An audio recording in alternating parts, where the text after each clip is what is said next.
Amen. Okay, so siguro po, hindi naman kaila sa inyo na nahandirito tayo sa season na ang bawat isa po ay gumugunita sa usapan ng naging pagsilang ng ating Panginoong Jesus, particularly sa laman.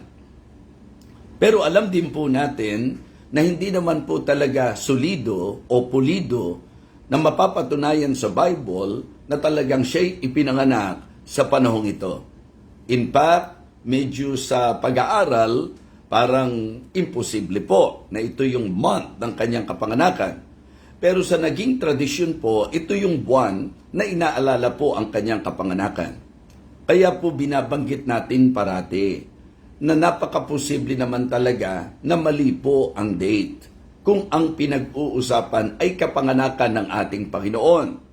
Pero tayo po ay nagbibigay pansin upang samantalahin po ang pagkakataon na dahil ito po ang nakalagay sa isip ng sangkatauhan, ang kapanganakan ng ating Panginoong Hesukristo, kaya kahit naman po sa aral natin sa Biblia, posibleng nasa summer po yan, yung panahon ng kanyang kapanganakan. Dahil nga po nasa labas ang mga pastol nung pong panahong yaon, kahit po alam natin na posibleng hindi ngayong buwan na ito, kundi nung summer po ang kanyang naging kapanganakan. Summer po ang kanyang naging kapanganakan, pero tayo po ay gumagamit na ng tinatawag nating pagkakataon na ma-share po ang patungkol sa ating Panginoon because ang kanilang isipan, ito'y kapanganakan ng ating Panginoon. Maybe the date is wrong, pero the teaching and the doctrine na ipinanganak ang ating Panginoon is not wrong. It is right because it is very clear sa binasa po natin, mga kapatid.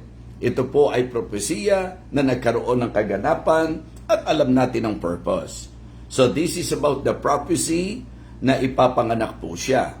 At ang malinaw na pahayag po ng mga talata, ang po pwede nating maging batayan.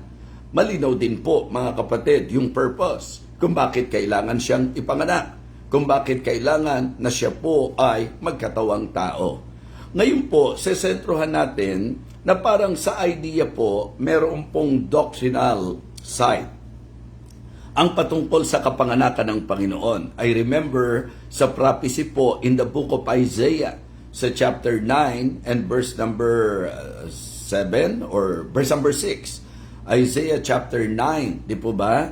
Sinabi po roon, for unto us a child is born, unto us a son is given, and his government shall be upon his shoulder, and his name shall be called. Hanggang sa nilinya po doon, yung pangalang itatawag po sa kanya.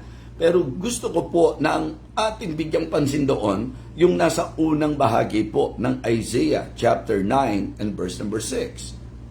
Na ang sabi po, for unto us a child is born, and then unto us a son is given. A child is born, a son is given.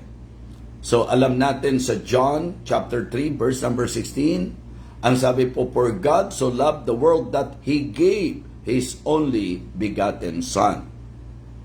Sa Galatians chapter 4 and verse number 4, but when the fullness of the time was come, God sent forth His Son. And then, niliwanag po, made of a woman, made under the law, to redeem them that were under the law, that we might receive the adoption of sons. So dito mga kapatid, the reason why I am giving emphasis sa mga banggit ng Bible tungkol sa ating Panginoong Jesucristo, dahil ngayon po, ang tatalakay natin is about the dual nature of Christ.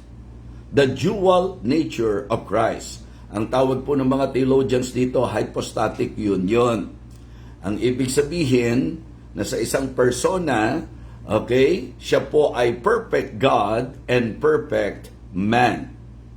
Okay? Sapagkat even the Apostle Paul niliwanag po sa atin sa Colossians chapter 2 and verse number 9, for in Him dwelleth all the fullness of the Godhead bodily. So we believe in the dual nature of our Lord Jesus Christ. That is why sa ating pong introduction, niliwanag ko po, for unto us a child is born, unto us a son is given. Sa usapang pong pananampalatayang Kristiyano, pinaniniwalaan po natin na ang ating Panginoon, ito yung katotohanan, na ang Panginoong Jesucristo po ay completely God and completely man, and forever united in one person. Yes, and it is very interesting mga kapatid. Napakaganda po na ang Kristiyano magkaroon ng tinatawag nating clear knowledge about this very important teaching of the Bible. Ang pag-uusapan natin, Panginoong Jesucristo, at ang malinaw na paniniwala natin, siya po ay perfect God and perfect man. Hindi po siya 50-50, mga kapatid. Alam niyo naman delikado pagka 50-50. So, 100% God and 100% human. Now, dito po sa ating magiging pagtalakay, mga kapatid, siguro ang unang bigyang pansin po natin, His perfect humanity. His perfect humanity. Malinaw po sa record na siya po ay pinanganak. Hindi po ba? Siya po ay ipinanganak. Ito po ay nabasa natin. Sinabi nga po mga kapatid ng Biblia. Okay? Now the birth of Jesus Christ was on this wise. Pati yung pagkakakwento po kung paano siya ipinanganak. Kaya nga nilinaw po mga kapatid na siya po ay ipinanganak ng isang babae. At iyan po ay sa katauhan ni Blessed Mary. So hindi na po tayo masyadong magdudwell ng matagal patungkol po kay Blessed Mary because ako po bilang Bible preacher, ipinakita ko po sa inyo na hindi po maganda na ikaw ay nagba-Bible tapos nalalapastangan mo si Maria. Because we cannot deny the fact that Blessed Mary, siya po ay naging dakilang instrumento ng ating Panginoon. Kaya lang nililiwanag natin lagi na hindi ibig sabihin yan siya'y lumelevel sa kalagayan po ng Diyos. Hindi po kailan paman. Sapagkat even her, malinaw po ang kanyang statement. Behold the handmaid of the Lord, be it unto me according to thy word. So never napapantay po siya o lalong aangat pa sa Diyos. Alam niya po ang kanyang katayuan. Ang ginamit na salita po sa kanya, okay, mapalad ka. Bukod kang pinagpala sa babaeng lahat. Blessed art thou among women.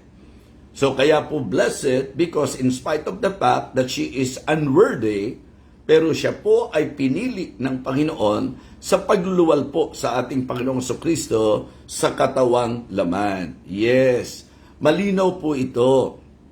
Nang usapang kapanganakan ni Jesus Christ sa laman, si Blessed Mary ang naging instrumento at ang dahilan kung bakit ko sinabi na siya'y kahanga-hanga sapagkat sa kultura o tradisyon ng mga Hudyo, napakadelikado po ng kanyang naging kalagayan. Pwede po siyang batuhin hanggang mamatay. Nangahulugan po ito, di ba? Remember in one of my messages, she risked her life. And then, yung kanyang love life at yung kanyang loved ones. She risked her life sapagkat pwedeng papatayin siya dahil po dito.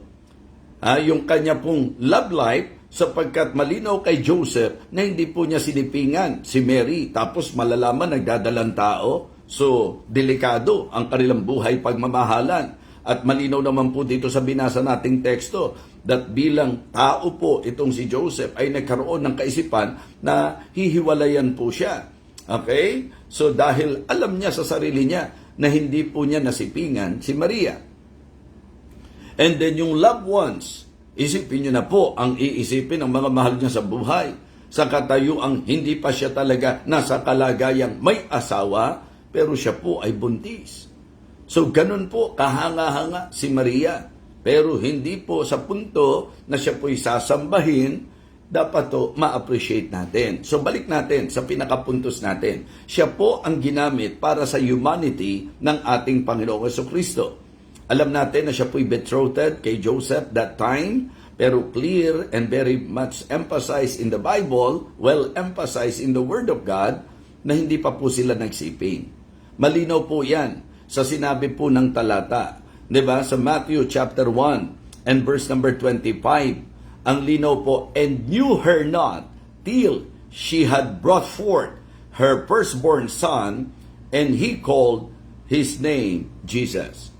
Maliwanag na nung tatakasan po ni Joseph si Mary, Kinausap po siya ng angel at ipinaliwanag sa kanya ng angel ang plano ng Panginoon. Kaya naman naging masunurin po si Joseph. Siya po ay naging subject sa kalooban ng Panginoon. So hindi natuluyan na iniwanan ni Joseph si Mary. Kaya sila po sa katotohanan, bagamat hindi pa nagsisiping, nagdalang tao si Maria, kaganapan po ng hula para sa magiging pagluluwal ng ating Panginoong Jesucristo sa kanyang katawang tao. Okay? And clear, we believe in the supernatural birth of our Lord Jesus Christ because malinaw na malinaw po sa verse number 25 ng Matthew chapter 1 na hindi niya nasipingan and knew her not till. Yun po naglilid sa atin sa idea na nagsama din naman sila, na nagkasiping din naman po sila. Niliwanag lang po na hindi po nangyari yan hanggat sa maipanganak ang ating Panginoong Jesucristo. So this doctrine is very important because we believe in the virgin birth of our Lord Jesus Christ. And because of that doctrine, mapagtitibay natin na siya po ay walang sinful nature. Siya po ang second Adam, kumbaga. Na yung unang Adam, lahat ay nagkasala. Pero sa ating Panginoong Jesucristo, maliwanag po na siya po ay hindi nagkasala. Malinaw po yan sa Bible. Diba? Sa Hebrews chapter 4 and verse number 15, for we have not an high priest which cannot be touched with the feelings of our infirmities, but was in all points tempted like as we are, and yet without sin. So very clear sa Bible na siya ay hindi nagkasala. Kasi in His humanity, siya po ay hindi nagtataglay ng sinful nature because of the teaching of His supernatural birth that He was born of a virgin at iyan po ay kinlaro ng salita ng Diyos sa atin. Now, sinasabi ko po na sa atin pong tinatalakay, siya po ay perfect. Ibig sabihin, in His humanity, sapagkat pinanganak po siya, mga kapatid, at malinaw po, He was born of a virgin, of a woman, and then, alam din po natin na siya po bilang tao, meron po siyang mga naging karanasan, katulad ng siya po ay nauhaw. Remember, nung nakabayubay po siya sa krus, siya po ay nagpahinga, mga kapatid. Yung pong makikita natin na tulad ng isang tao, yun po yung ipinakita sa ating Panginoong Jesucristo. Naliwanag po yan. Born of a woman, burdened with weakness, weariness, and wounds, mga kapatid. And also, di ba, siya po ay masasabi nating napako sa krus para sa ating kasalanan. Isaiah chapter 53 and verse number 6. Malinaw po, mga kapatid, all we like sheep have gone astray. We have turned everyone to his own way, and the Lord hath laid on him the iniquity of us all. So, yan po ang malinaw na teaching ng Bible, and that is the reason why we should believe in His humanity, but never nasasabihin po natin that He is only human. Diyan po nagkakaroon ng problema ang ating pong mga kaibigan sa kanilang paniniwala. Sila po'y naniniwala na si Jesus Christ ay tao. Ang problema po, ang emphasis po nila, tao lang. Ang ibig sabihin po, hindi po siya Diyos. Ito rin po ang dahilan kung bakit tinatalakay po natin ito. Yung idea po na sa ating Panginoon Jesucristo, di ba? One person, pero may dual nature. Yung pong man and God. Perfect man and perfect God. Binanggit ko na po sa inyo. Ito po yung tinatawag nating hypostatic union. Ngayon, sa ating natalakay na siya po'y tao, yan po ang reason kung bakit ang mga Bible believers dapat talaga maniwala sa humanity ng ating Panginoon.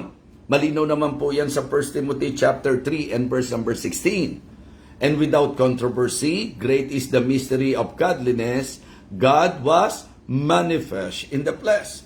So talaga namang nahayag po siya sa laman. John 1:1, in the beginning was the Word, and the Word was with God, and the Word was God.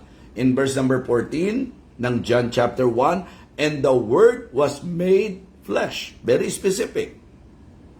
And the Word was made flesh and dwelt among us, and we beheld His glory, the glory as of the only begotten of the Father, full of grace and truth. So mahalaga po na maintindihan natin yan. So, yung humanity ng ating Panginoon, tinalakay po natin. Pero hindi po kumpleto yan kung hindi natin tatanggapin at ituturo ang paniniwalang tama at ito po ay ang turo patungkol sa kanyang deity.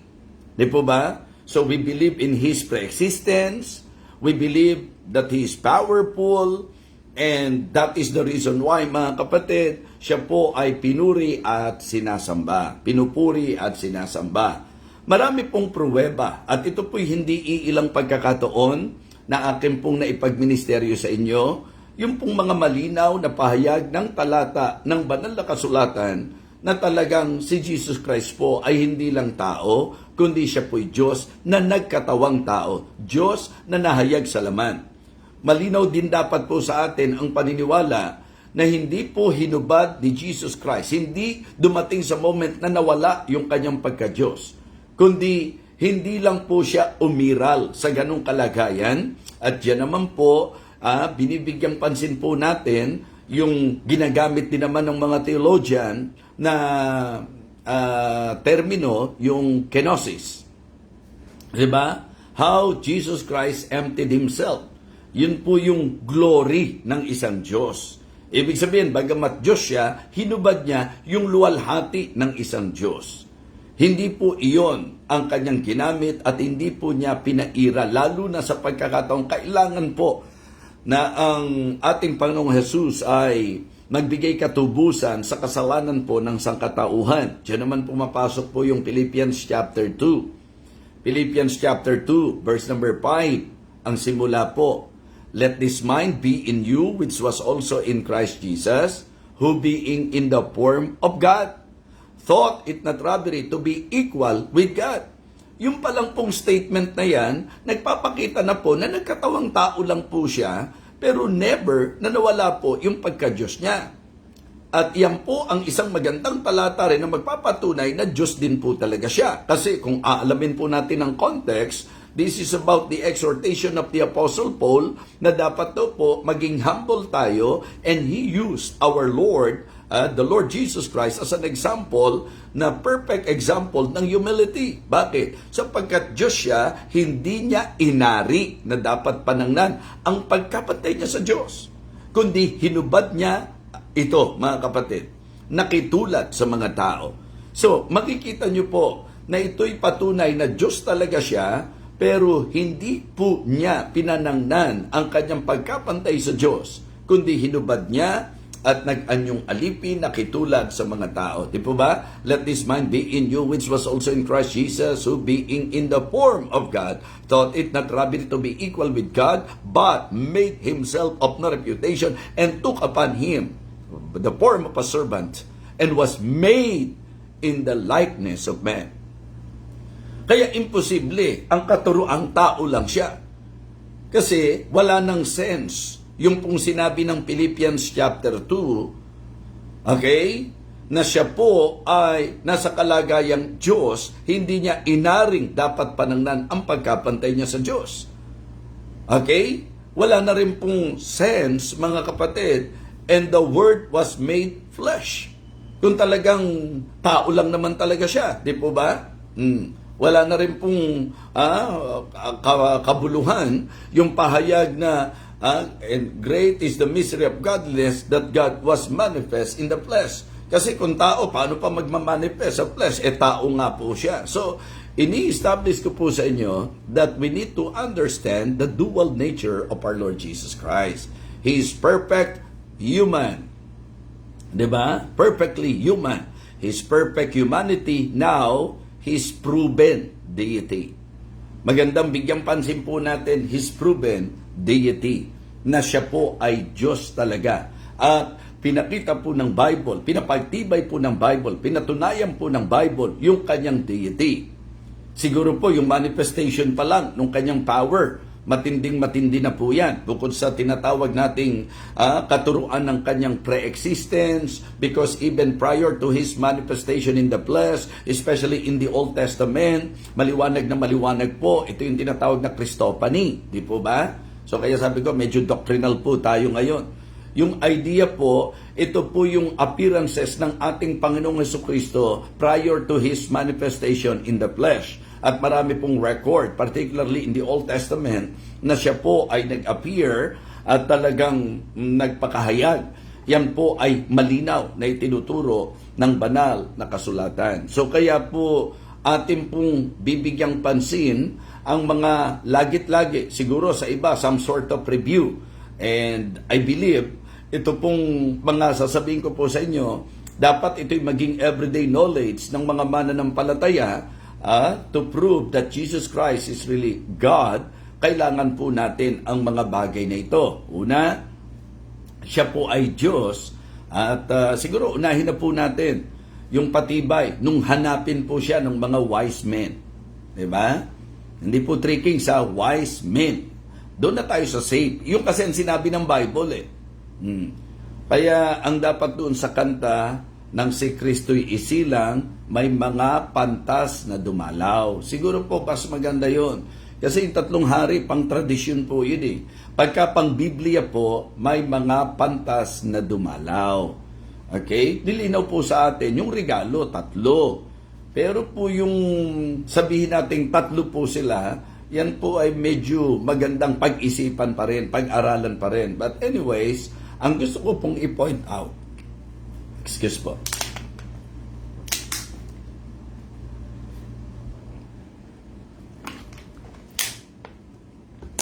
Ang gusto ko pong i-point out sa inyo, sa Matthew chapter 2, ito po yung visit of the wise men.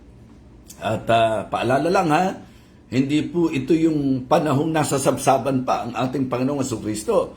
Kasi alam natin, at ang idea po, klaro, dyan po sa conversation po nila sa Matthew chapter 2. Diba? Ang sabi po ng verse number 1, Now when Jesus was born in Bethlehem of Judea in the days of Herod the king, behold, there came wise men from the east to Jerusalem, saying, Where is he that is born King of the Jews? For we have seen his star in the east, and are come to worship him. Okay? Ano ang kanila pong nais gawin? Bakit nila hinanap ang napabalitang ipinanganak na ating Panginoong Jesucristo? Ang sabi po, upang siya'y sambahin. So, ang usapan ng pagsamba ay sa Diyos lamang marapat. Sa Diyos lang po nararapat ang worship. And here, in Matthew chapter 2, the reason why the wise men is looking for Jesus. Diba? Hinahanap nila ang Panginoon. At ang idea po, mga kapatid, lumipas na rin po ang taon. At yan po, malinaw na si King Herod, nung siya po ay nagbigay ng tinatawag nating decree na ipapapatay yung mga 2 years old and below, so tinataya na nasa ganun pong pagkakataon na ito pong usapin ng pagdalaw ng wise men. And maliwanag naman po sa record na talagang totoo naman po na kaya po hinahanap ng wise men ang ating Panginoong Jesucristo ang isinilang sapagkat sasambahin po nila. Hindi ba't nagpanggap pa nga itong si King Herod na sinabi niya na pakisabi nyo rin sa akin, balita nyo, pag nakita nyo na para masamba ko rin. But actually po, clear sa atin na ang reason kung bakit niya hinahanap, siguro threatened po siya, di po ba? Sa ipinanganak na hari ng mga Hudyo. Ganyan po yung idea, mga kapatid. So kaya ang sabi, pakisabi nyo sa akin pag nakita nyo para masamba ko rin siya. Okay? Na alam naman nating hindi totoo. Now, doon po sa naging paglalakbay ng wise men, malinaw po sa verse number 10, And when they saw the star, they rejoiced with exceeding great joy.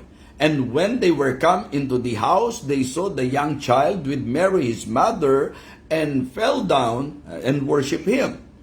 Diba? And they presented unto him gifts, gold, frankincense, and myrrh. So makikita nyo po that the wise men worshipped the child. So it means to say that the wise men they are acknowledging the deity of our Lord Jesus Christ.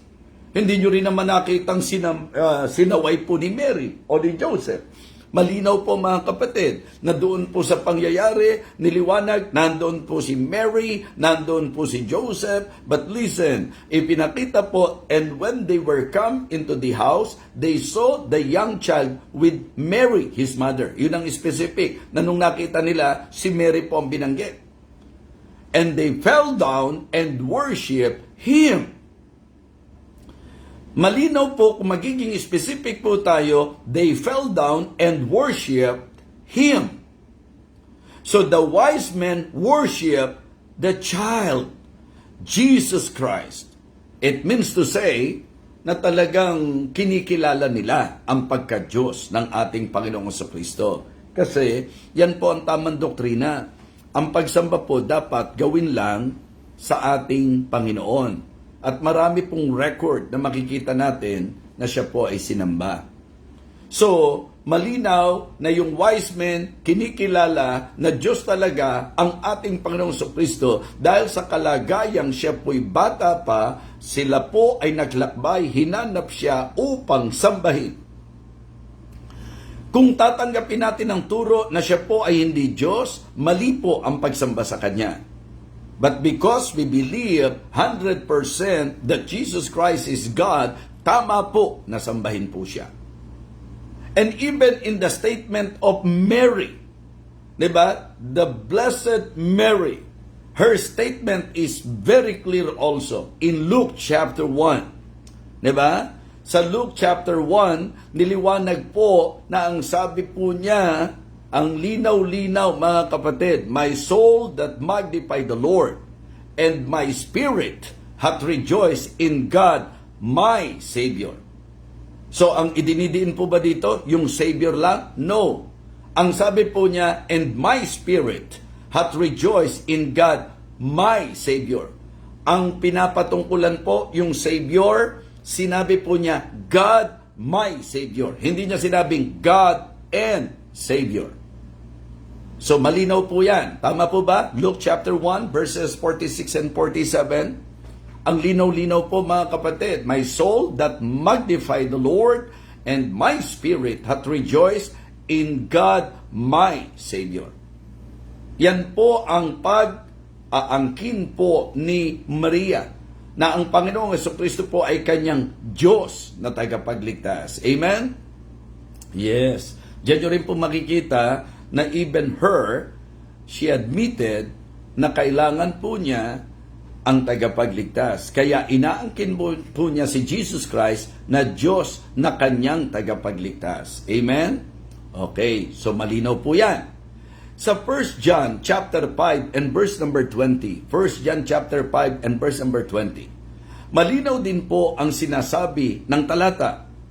And we know that the Son of God has come and hath given us an understanding that we may know Him that is true. We are, and we are in Him that is true, even in His Son Jesus Christ. This is the true God and the eternal life. Diba? So malinaw po dyan sa talata na yan. And not only that, mga kapatid, in Hebrews chapter 1 and verse number 8, Hebrews chapter 1 and verse number 8, and unto the Son He saith, Thy throne, O God, is forever and ever, and a scepter of righteousness is the scepter of Thy kingdom. So, klaro po sa atin mga kapatid, that even the Father, He is acknowledging the deity of His Son. And unto the Son, He saith. Ano ang sinabi niya? Thy throne, O God, is forever and ever. So malinaw na malinaw po, mga kapatid, sa turo ng Biblia, yung pong dual nature ng ating Panginoong Jesucristo. Kaya nga, kung kukunin niyo po, kahit to yung verse 23 lang ng teksto natin, Matthew chapter 1 and verse number 23. Hindi po ba malinaw ang sabi? Malinaw po na ipapanganak daw po, a virgin shall be with child. So, and they shall call his name Emmanuel, which being interpreted is God with us. So, diyan pa lang sa talatang yan, hayag na po yung dual nature ng ating Panginoon. A virgin shall be with child. Di ba? So, mga kapatid, ang ating pong talatang ito ang dapat nating panghawakan na nagpapatunay na siya po ay mayroong dalawang kalikasan. Isang person, but dual nature. Behold, a virgin shall be with child. Yan po yung pumapatungkol sa kanyang humanity. And they shall call his name Emmanuel. Yung interpretation po ng Emmanuel, God with us. Kaya nga, napakaganda, mga kapatid, na ito po ay klarong-klaro na maunawaan ng bawat isa. Kaya ngayon po, sa pagdiriwang ng marami, sa usapang kapanganakan ng Panginoon, nilinaw ko na po sa inyo. Yung mamali ka sa date, yan po ay tolerable pa. Pwedeng i-consider, mga kapatid. Pero yung magkamali ka sa doktrina, yan po ang medyo mabigat na kaso. At magkamali ka sa kikilalanin, mabigat na kaso yan. Magkamali ka sa pagkilala, mabigat na kaso po yan. Mga kapatid, kaya ang tama, di ba? Tama ang doktrina, tama ang pagkilala, tama ang kinikilala. At sino po ba ang pinag-uusapan natin? Panginoong Jesus. Ikaw, sinong Jesus po ba ang iyong kinikilala? Yung Jesus ba na tao lang? Okay? So mga kapatid, mga minamahal, magandang makita niyo po na ang dapat kinikilala nating Jesus ay ang taong totoo, Diyos na totoo. Diyos na totoo at taong totoo. 100% God and 100% man. Because yan po ang turo ng salita ng Diyos.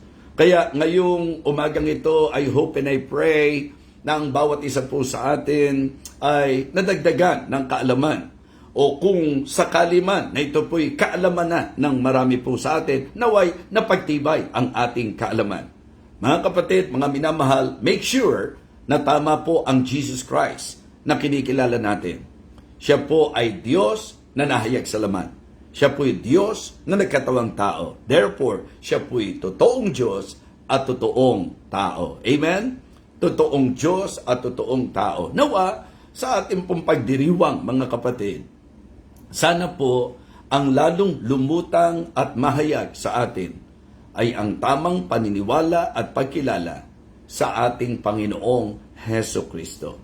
Siya po ang tagapagligtas sapagkat bagamat siya po ay nagkatawang tao, wala po siyang makasalanang likas. Nahandoon po yung kanyang pagdaramdam, pagkapagod, pagkagutom bilang totoong tao, mga kapatid. Pero gusto ko pong maalaman po ninyo, hindi po siya basta tao, kundi Diyos na nagkatawang tao. Diyos na nahayag sa laman. So, ito po ang mensahe po natin ngayong umaga at umaasa po ako na na-appreciate po ninyo ang clear teaching ng salita ng Diyos patungkol sa ating Panginoong Hesukristo. Ang tinapik po natin is about the dual nature of our Lord Jesus Christ. He is perfect human and perfect God. Okay? Ang purpose, maliwanag, kailangan natin ng tagapagligtas. Kaya kung hindi ka pa ligtas, bago pa ang kung ano-anong pagdiriwang, at imbis na tayo po'y sumunod doon sa paganong paraan ng pagdiriwang, ang isecure po natin ay ang ating kaligtasan because ang ating kaligtasan ay sa pamagitan ng ating Panginoong Heso Kristo lamang. Ganyan po malinaw na ipinahayag ni Blessed Mary kung sino si Jesus. My spirit hath rejoiced in God, my Savior. Make Jesus your Savior. Gawin mo siyang iyong tagapagligtas sapagkat siya lang. Wala nang iba, siya lang ang tagapagligtas. Aminin natin na tayo makasalanan. Magsisi po tayo sa ating kasalanan. Tayo po ay lumapit sa Panginoon at sa pananampalataya, tanggapin po natin siya bilang ating tagapagligtas. At sa gayon, napakasarap magdiwang ng kanyang naging kapanganakan sapagkat ang purpose ng kanyang kapanganakan ay naganap sa ating pong mga buhay. Muli po, maraming salamat po sa bawat isa sa inyo. Naway, mag-ingat po tayo at maging masaya po tayo sa tamang kaparaanan ng pagsasaya. Let us pray. Our gracious loving God, again, maraming salamat po sa naging gabay mo po sa amin, sa aming naging pag-aaral. Nawa ito po ay maitanim sa isip at puso ng bawat nakinig, at nawa dakilan Diyos, ang doktrinang ito ay maging matibay na paninindigan po ng bawat isa sa amin. Again, thank you so much for saving us, O God. Thank you for the greatest sacrifice na iyo pong kinanap, Panginoon. Ginawa para po sa amin. Salamat sa pag-ibig mo. Nawa dakilan Diyos, ikaw po ang laging maparakalan ng bawat isa sa amin. Thank you so much. We praise you, Lord. We thank you, Lord. We honor you, O Lord. In Christ's most precious name, Amen.